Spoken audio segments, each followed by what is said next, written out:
بسم اللہ الرحمن الرحیم، شروع اللہ کے نام سے جو بڑا مہربان نہایت رحم کرنے والا۔ Welcome to the class. پرانے وقتوں میں ایک بادشاہ سوراب تھا۔ اس بادشاہ کے علاقوں پر قبضہ کرنے کے لیے دوسرے بادشاہ کی فوج حملہ کرنے کے لیے آگے بڑھتی چلی آ رہی تھی۔ سوراب بادشاہ کی طرف سے اس کی فوج کو انتظار تھا کہ کیا حکم ملتا ہے۔ سوراب بادشاہ نے اپنی فوج کے لیے ایک جملہ لکھ کر بھیجا: رکو مت، آنے دو۔ یہ جملہ اس کی فوج نے اس طرح سمجھا: رکو مت، آنے دو، جبکہ سوراب بادشاہ کا مطلب تھا رکو مت، آنے دو۔ سوراب بادشاہ کی فوج نے اس کو جنگی چال سمجھا اور تسلی سے دشمن کی فوج کو اپنی سرحدوں میں آنے دیا اور قبضہ کرنے دیا۔ تو جناب معلوم ہوا کہ رموز کاف کتنے ضروری ہیں۔ تو شروع کرتے ہیں آج کا ٹاپک۔ آج کا ٹاپک ہے ہمارا رموز کاف۔ رموز کاف جو کہ درج ذیل ہیں: سکتہ، وقفہ، رابطہ، تفصیلیہ، ختمہ، سوالیہ، فنجائیہ، ندائیہ، قوسین، خط، واوین، زنجیرہ۔ آج کا عنوان ہے ہمارا رموز کاف۔ اوقاف یا وقفے ان علامات کو کہتے ہیں جو ایک جملے کو دوسرے جملے سے یا کسی جملے کے ایک حصے کو دوسرے حصوں سے علیحدہ کرے۔ ان اوقاف کی مدد سے ہم جملہ کے اصل مفہوم کی تفہیم حاصل کرنے میں کامیاب ہو جاتے ہیں اور کسی بھی طرح اس کا ابہام پیدا نہیں ہونے پاتا۔ کسی بھی زبان کو سیکھنے کے لیے اس زبان کے رموز کاف کا سیکھنا لازم ہے۔ رموز کاف کا علم نہ ہو تو مفہوم بالکل الٹ ہو جاتا ہے۔ مثال کے طور پر سکتہ چھوٹا ٹھہراؤ کہلاتا ہے۔ اس کے استعمال سے عبارت کی وضاحت بہت اچھے طریقے سے ہو جاتی ہے۔ سکتہ کے استعمال کی ایک صورت کی وضاحت ہو چکی ہے کہ مفہوم کو جس طرح سمجھنا مقصود ہے اس طریقے سے یہ علامت لگائیں، جیسے کہ رکو مت، آنے دو اور رکو مت، آنے دو۔ اس کے علاوہ بہت ساری ایک جیسی چیزوں کو اس علامت سے الگ الگ کرتے ہیں۔ تاریخی مقامات کے ناموں کو الگ الگ کرنے، پیمائش کو اکٹھا بیان کرتے ہوئے الگ الگ کرنے کے لیے استعمال کیا جاتا ہے۔ مثال کے طور پر یہ کتاب 8 انچ لمبی، 6 انچ چوڑی اور 2 انچ موٹی ہے۔ بادشاہی مسجد، شاہی قلعہ، شالامار باغ، مقبرہ جہانگیر اور جائب گاہ تاریخی مقامات ہیں۔ اے ماؤں، بہنوں، بیٹیوں، قوموں کی عزت آپ کے دم سے ہے۔ تارے ریشم کا نہیں ہے یہ رگ ابر بہار، وہ چھڑی ہاتھ میں لے نکلا کھڑا ہوا۔ اگلا ٹاپک ہے ہمارا وقفہ۔ جب سکتہ سے زیادہ ٹھہراؤ کی ضرورت ہو تو وقفہ استعمال کرتے ہیں۔ یہ جملے کے لمبے لمبے اجزاء کو الگ کرنے کے لیے، جملے کے کسی خاص حصے پر تاکید کرنے کے لیے وہ دو مصنفین کی تصنیفات کو ایک دوسرے سے الگ کرنے کے لیے، جہاں پر ورنہ، اس لیے، لہٰذا، اگرچہ، اسی طرح کے ربط والے الفاظ آئیں تو ذہن کو تھوڑا سا سکون دینے کے لیے اس علامت کا استعمال کرتے ہیں۔ اب ہم مثال دیکھتے ہیں۔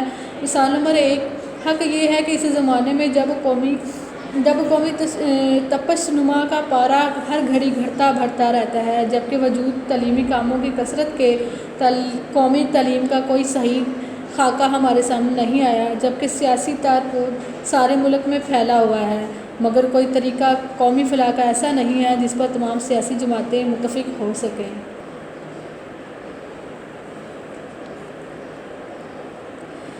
اگلا پوائنٹ ہمارا رابطہ۔ اس کا ٹھہراؤ وقفے کے ٹھہراؤ سے زیادہ ہوتا ہے جب کسی سابقہ خیال کی تشریح یا تجزیہ پیش کرنی ہو، جب کسی مختصر مقولے یا کہاوت وغیرہ کو بیان کرنا ہو۔ اسے دو جملوں کے بیچ میں لاتے ہیں جو کہ آپس میں متقابل ہوں یا ایک دوسرے کی ضد ہوں۔ جب دو جملوں میں کوئی ایک جملہ دوسرے جملے کی تجزیہ کرے یا کوئی حرف ان کے بیچ میں نہ ہو، مثلاً سفر ہو یا خضر، دن ہو یا رات، کام ہو یا تفریح، ہمیشہ اور ہر جگہ اپنی صحت کا خیال رکھو۔ اگر صحت ہے تو یہی ہے۔ مثال نمبر 2: کسی حکیم کا قول ہے: آپ کا آج محاج، بقول شاعر عیب کرنے کو بھی ہنر چاہیے۔ اگلا پوائنٹ ہے ہمارا تفصیلیہ۔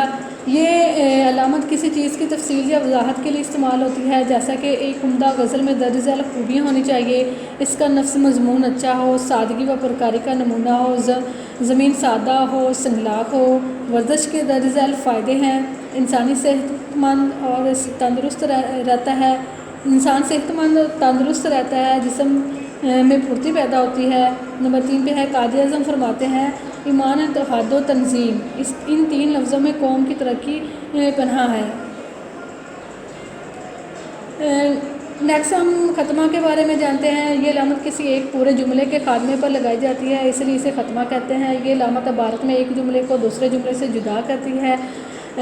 موسم بہار آیا ہے، ہر طرف ہریالی ہی ہریالی ہے، ہر جی خوش ہے، شاداں ہے، فرحاں ہے۔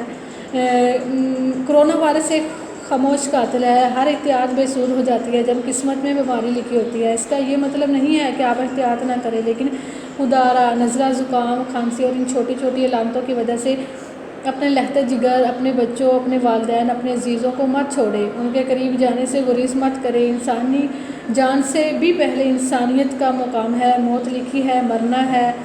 میرا سوال یہ ہے کہ دنیا کے سب سے پہلے کرونا کمیز کا یہ مرض کہاں سے لگا؟ کسی انسان سے اسے یہ مرض لگا ہے۔ نیکسٹ پوائنٹ کی طرف جاتے ہیں، وہ ہے سوالیہ۔ یہ علامت سوالیہ جملے کے آخر میں لگائی جاتی ہے۔ اس کے استعمال سے ایک عام جملے اور سوالیہ جملے میں فرق پیدا ہو جاتا ہے۔ ہر وہ جملہ جس میں کوئی سوال پوچھا گیا ہو اور اس کے آخر میں یہ علامت لگانی چاہیے۔ کیا آپ کے دانت میں درد ہے؟ اکرم کی شادی میں کتنے لوگ شریک تھے؟ کیا آپ پر پاگل پن کے دورے ابھی بھی پڑتے ہیں؟ کہاں ہیں وہ لوگ جو کچھ دیر پہلے یہاں تھے؟ کتنے میں خریدا اور کتنے میں بتایا؟ مسجد میں اذان کس نے دی؟ ایسے جملوں کے اینڈ میں سوالیہ نشان لگایا جاتا ہے۔ اگلا پوائنٹ ہے ہمارا فجائیہ ندائیہ۔ یہ علامت کسی کو آواز دینے یا پکارنے یا کسی جذبے کے اظہار کے موقع پر استعمال ہوتی ہے۔ ارے بھائی، ٹماٹر کتنے مہنگے ہو گئے ہیں، جی سنیے، منع کے لیے پیمپر لیتے ہوئے آئیے گا۔ افسوس، صدا افسوس، نوجوان نسل کا علم اور کتابوں سے لگاؤ نہیں۔ خبردار، بجلی کے تاروں کو چھونے کی کوشش مت کریں، دور سے دیکھ کر ہی کام چلائیں۔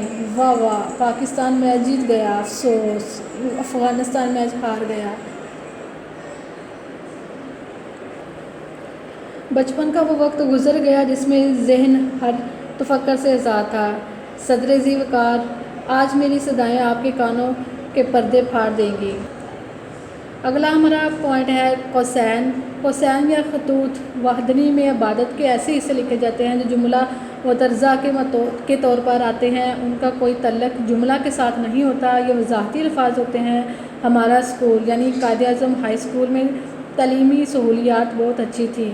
وہ بہت رحمی انسان ہے، یعنی وہ اکرم کا بھائی بہت رحمی انسان ہے، عوام نے اسے اپنا نمائندہ چن لیا۔ سہیل عباس دنیا میں سب سے زیادہ گول کرنے کے ریکارڈ کا حامل ہے۔ اگلا رموز قافیہ ہے خط۔ یہ علامت جملہ مترجمہ کے شروع اور آخر میں لگائی جاتی ہے۔ قوسین اور خط کا ایک ہی استعمال ہے۔ یہ آپ کی مرضی ہے کہ جملہ مترجمہ کو قوسین سے ظاہر کرتے ہیں یا کہ خط سے۔ مثال کے طور پر جملہ مترجمہ وہ جملہ جس کا تعلق جملہ کی اصل عبارت سے نہ ہو، وضاحتی عبارت ہوتی ہے۔ میری رائے، اگرچہ میں کیا اور میری رائے کیا، تو یہ ہے کہ آپ کراچی مت جائیں۔ زید، نہ صرف زید بلکہ اس کا سارا خاندان ایک ہی بزرگ کے متقد ہیں۔ سارا مکان، اینٹ، لکڑی، سامان جل کر خاکستر ہو گیا۔ واو وین، یہ علامت کسی تحریر کا اقتباس ہے، ٹکڑا پیش کرتے وقت یا کسی کا قول اپنے اصل الفاظ کے ساتھ پیش کرتے وقت استعمال کرتے ہیں۔ واو وین کو اقتباس کے شروع اور آخر میں لگا کر جملے کی عبارت کو وضاحت کرتے ہیں۔ حضور صلی اللہ علیہ وسلم کا ارشاد ہے، تم میں بہتر وہ ہے جو علم سیکھے اور سکھائے۔ قائد اعظم کا ارشاد ہے، ایمان و اتحاد، تنظیم۔ اپنے وقت کی قدر کرو، اپنے وقت کی قدر کر لو، گیا وقت پھر ہاتھ نہیں آتا نہیں۔ اگلا ٹاپک ہے ہمارا زنجیرہ۔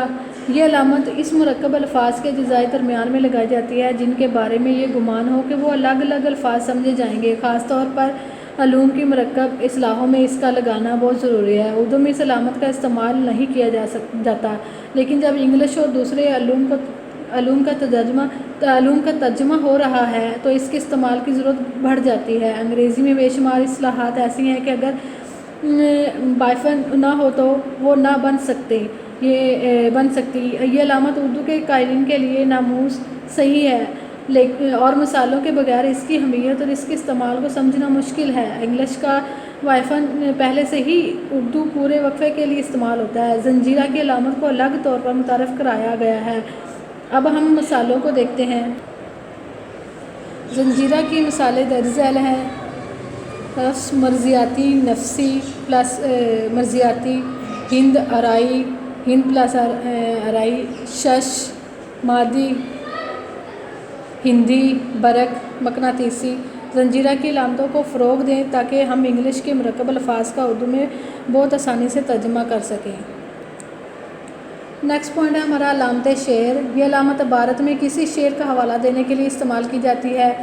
تجھ کو بتاؤں میں تقدیر امم کیا ہے، شمشیر و ثنا اول طاؤس و رباب آخر، وہ سجدہ زوئے زمین جس سے کانپ اٹھتی تھی، اس کو آج ترستے ہیں ممبر و محراب۔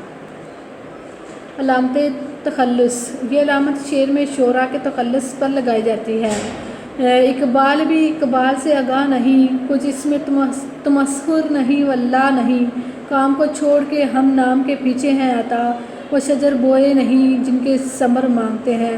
جیسا کہ آپ دیکھ رہے ہیں کہ اقبال کے نام کے اوپر علامت تخلص لگائی گئی ہے، عطا کے اوپر علامت تخلص لگائی۔ مخففات صلی اللہ علیہ وسلم، علیہ السلام، رحمۃ اللہ علیہ، جیسے صلی اللہ علیہ وسلم کے ساتھ جو ہے سواد، علیہ السلام کے ساتھ عین، اور رحمۃ اللہ علیہ کے ساتھ جو ہے وہ رے اور ہے لگائی گئی ہے۔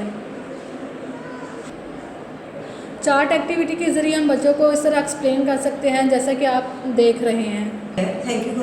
امید کرتی ہوں کہ آپ کو میرے لیکچر کی سمجھ آئی ہوگی۔ اللہ تعالیٰ آپ کو اور مجھے اس پر عمل کرنے کی توفیق دے۔ Thank you so much.